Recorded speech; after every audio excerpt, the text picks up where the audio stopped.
दोस्तों नमस्कार, आप सभी का स्वागत है। ये केंद्र सरकार अलग अलग तरीके से चाल चलती जा रही है और जो प्यादे हैं वो ढेर होते जा रहे हैं। जी हां, इंडिया गठबंधन को दूसरा सबसे बड़ा झटका लग गया है।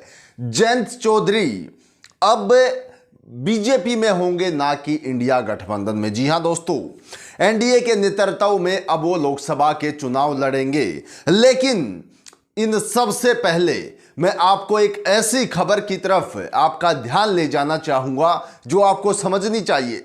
जी हां, जो क्रोनोलॉजी आपको समझनी चाहिए कि आखिरकार ये राजनीति में चल क्या रहा है। 2024 से पहले किस प्रकार से धड़ाधड़ विपक्ष के, इंडिया गठबंधन के जो बड़े नेता उनको तोड़ा जा रहा। देखिए एक बार, सबसे पहले हम देखिए कि जो भारत रत्न का खेल चल रहा ना दोस्तों, जो भारत रत्न देने का खेल चल रहा है, पहले से ही सब चीजों का ग्राउंड फिक्स कर दिया गया है। सब चीजों का ग्राउंड फिक्स कर दिया है बीजेपी ने। जी हां, आपने देखा कर्पूरी ठाकुर को जिस तरीके से भारत रत्न दिया गया, उसके तुरंत बाद आपने देखा होगा नीतीश कुमार आरजेडी का दामन छोड़कर और सीधे बीजेपी में जा मिल गए। लेकिन उसके बाद दूसरा झटका लग गया है। जी हां, चौधरी चरण सिंह को भारत रत्न दिया गया है, उसी के साथ जयंत चौधरी अब बीजेपी में जा मिले हैं। लेकिन सबसे बड़ा मुद्दा ये, क्या भारत रत्न सब कुछ है, या चौधरी चरण सिंह ने जिन किसानों के लिए मसीहा बने थे, जिनके लिए आवाज उठाई थी, जो मुद्दे थे, वो कहां पर गायब हो गए? क्या भारत रत्न देने से वो मुद्दे पूरे हो जाएंगे? क्या जो भारत रत्न दिया गया है चौधरी चरण सिंह को, बहुत अच्छा है, हमें खुशी है, पूरे देश को खुशी है। लेकिन जो किसान लगातार प्रोटेस्ट कर रहे थे, जो किसान आज तक का देश का सबसे बड़ा धरना, जो बॉर्डर पर बैठकर चले गए, इतने महीनों तक वो वहां पर बैठे रहे, कड़कती बारिश वहां पर आई, कड़कती ठंड, कड़कती गर्मियां, हर मौसम उन्होंने सहा। लेकिन क्या वो मुद्दे अब गायब हो जाएंगे? क्या जयंत चौधरी जिन मुद्दों को उठाते थे लगातार, आपने देखा होगा अग्निवीर जैसे बड़े मुद्दे, कि इन्होंने तो देश के युवा और किसानों के जो बेटों का भविष्य था उसको खत्म कर दिया।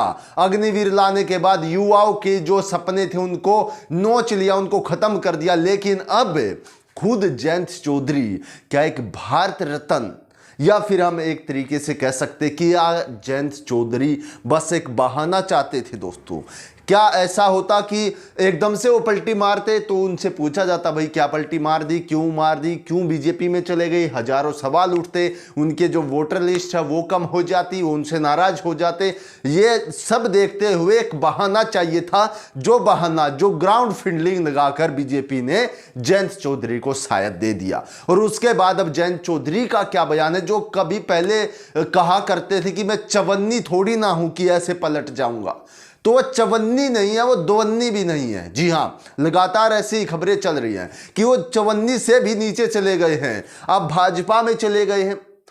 भाजपा में जाने के बाद सीट शेयरिंग के भी मुद्दे सामने आ रहे हैं। पूरी खबर मैं आपको बताऊंगा, विस्तार सहित बताऊंगा। लेकिन उससे पहले ये सब चीजें आपको समझाना जरूरी थी, क्योंकि जिस चौधरी चरण सिंह ने किसानों के लिए इतने मुद्दे उठाए, किसानों के लिए वो जिए, क्या उनके मुद्दे अब एक भारत रत्न देने से समाप्त हो जाएंगे? क्या किसानों को हक मिल जाएगा? क्या जयंत चौधरी जिस तरीके से किसानों के लिए आवाज उठाते थे, युवाओं के लिए आवाज उठाते थे, वो आवाज अब बंद हो जाएगी? दोस्तों बहुत सारे सवाल खड़े होते हैं। लेकिन आपको मैं एक बार फिर से बता दूं कि लगातार ये केंद्र सरकार चालें चल रही है, और इन चालों में लगातार विपक्ष की नेताओं के विकेट धड़ाधड़ गिर रहे हैं। जी हां, आपको बताता हूं, उससे पहले देखिए आखिरकार क्या कहा है जब उनसे पूछा गया कि क्या आप बीजेपी में जा रहे हैं जयंत चौधरी। देखिए, जब उनसे पूछा गया तो उन्होंने कहा कि अब कसर ही क्या बची है। जयंत चौधरी ने भाजपा संग जाने का कर दिया ऐलान, इतनी सीटों पर बनी सहमति। आपको बता ही देते हैं दोस्तों, पूर्व पीएम चौधरी चरण सिंह को भारत रत्न मिलने के साथ ही भाजपा और आरएलडी के बीच लोकसभा चुनाव में गठबंधन पर भी मुहर लग गई है। आरएलडी के अध्यक्ष जयंत चौधरी ने खुद इसकी पुष्टि कर दी है। उन्होंने गठबंधन को लेकर मीडिया के सवालों पर कहा, क्या अब भी कोई कसर रहती है? आज मैं किस मुंह से आपके सवालों को इनकार करूं? खबर यह भी है कि भाजपा के साथ लोकसभा चुनाव में सीटों पर भी डील हो चुकी है। इंडिया टुडे की रिपोर्ट के मुताबिक भाजपा नेतृत्व ने जयंत चौधरी को बागपत और बिजनौर लोकसभा सीटों का ऑफर दिया है। वहीं केंद्र में सरकार बनने पर मंत्री पद का भी प्रस्ताव रखा गया है। जी हां दोस्तों, लगातार एनडीए की तरफ से यानी कि इस केंद्र सरकार की तरफ से प्रलोभन दिए जा रहे हैं। एक तो उनके जो ग्राउंड सिस्टम है उसको इस तरीके से बनाया जा रहा है कि वो भावनाओं में भी बह जाएं, और दूसरी तरफ से उनको लोभ भी दिए जा रहे हैं। दोस्तों, जयंत चौधरी को बताया जा रहा है कि उनको एक मंत्री पद पक्का है केंद्र में सरकार बनने के बाद, ऐसा बताया जा रहा है। और इसके बाद बताया जा रहा है कि लोकसभा के एक साथ चुनाव लड़ेंगे, जिससे कहीं न कहीं जयंत चौधरी को भी फायदा मिलता हुआ दिखाई दे रहा है। कहीं इन्हीं चीजों के क्या वोट ही सब कुछ हो गया दोस्तों? क्या इस देश का मुद्दा अब कुछ नहीं मायने रखता? क्या किसानों के वो मुद्दे थे वो कुछ मायने नहीं रखते?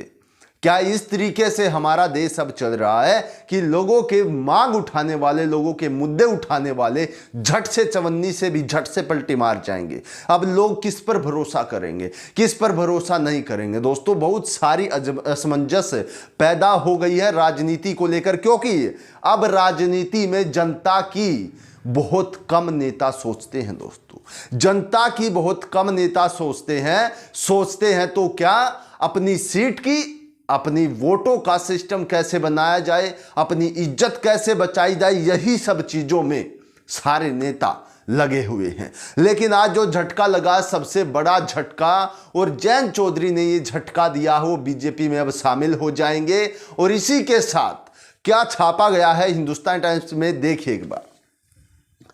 इसी के साथ बताया जा रहा है कि राष्ट्रीय लोकदल और भाजपा पहले भी 2009 के आम चुनाव में साथ मिलकर चुनाव लड़ चुके हैं।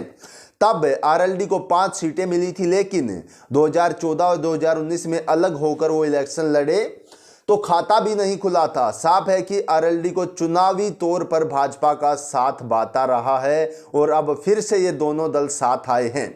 यूपी की राजनीति को समझने वाले मानते हैं कि आरएलडी जाटों की पार्टी कहलाती है, लेकिन बिरादरी का बड़ा वोट भाजपा को भी मिलता रहा है।